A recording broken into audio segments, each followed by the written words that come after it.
शिकून आम्हाला शब्दाचा अर्थ सांगितला, कधी रागून कधी प्रेमाने जीवनाचा मार्ग दाखवला. ज्ञानाचा प्रकाश देण्या दिवा अखंड जळतो. जीवनाचा हा खरा अर्थ शिक्षकामुळेच कळतो. आमच्या सर्व मॅडम शिक्षका मनापासून आभार. अशी करारे नजर सुद्धा गणी भेदुनी बाह्य आत्मा.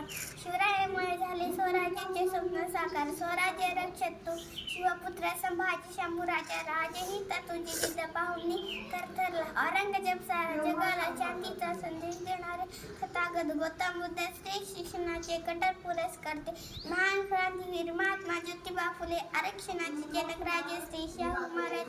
गावोगावी खेडोपाडी जाऊन स्वच्छतेचे महत्त्व पटवून देणारे शिरोमणी राष्ट्रसंत गाडगे बाबा साधे मानूच्या विचारसरणी साहित्य क्षेत्रात नाव त्यांचे मोठे असे लोकशाहीर अण्णाभाऊ साठे. दलित उदाहरण भारतरत्न प्रज्ञासूर्य घटनेचे शिल्पकार बाबासाहेब तथा भीमराव रामजी आंबेडकर या महामानवांच्या विचारांना अभिवादन करते. आद्य क्रांती माता यशोधरा सावित्रीबाई फुले जिजाई रमाई आणि भीमाई या महामातेला वंदन करते. कोटी कोटी प्रणाम करते आणि माझ्या भाषणास सुरुवात करते. स्वातंत्र्याचा सूर्योदय जरी 15 ऑगस्ट 1947 रोजी झाला असला तरी त्याला आकार देणारा दिवस म्हणजे 26 जानेवारी 1950 होय. बाबासाहेबांच्या हातून तयार झालेली राज्यघटना 26 जानेवारी 1950 लागू करण्यात आली.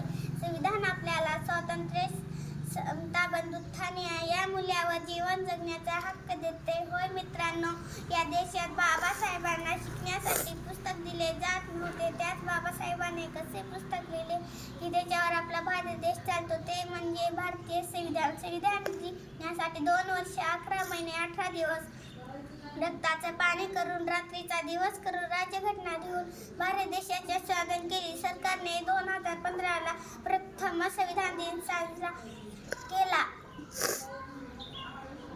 बाबासाहेबांच्या योगदानाचे स्मरण करण्यासाठी आणि संविधानाचे महत्त्व सर्वत्र पसरावे यासाठी संविधान दिन साजरा केला जातो.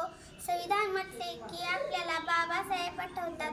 या थोर व्यक्तीबद्दल 2 ओळी गाऊ इच्छिते. कष्ट केले तर माझ्या अभिमाने, कष्ट केले तर माझ्या अभिमाने, जाती जातीत वाटू नका रे, जाती जातीत वाटू नका रे.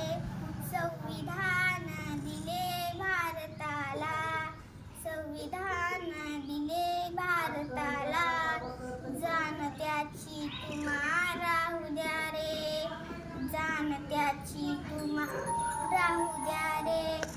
संविधान नाही. भारत माझी माऊली, संविधान त्याची सावली. थोर आपले संविधान करूया त्याचा सन्मान. एवढे बोलून मी माझे भाषण संपवले. जय हिंद, जय महाराष्ट्र.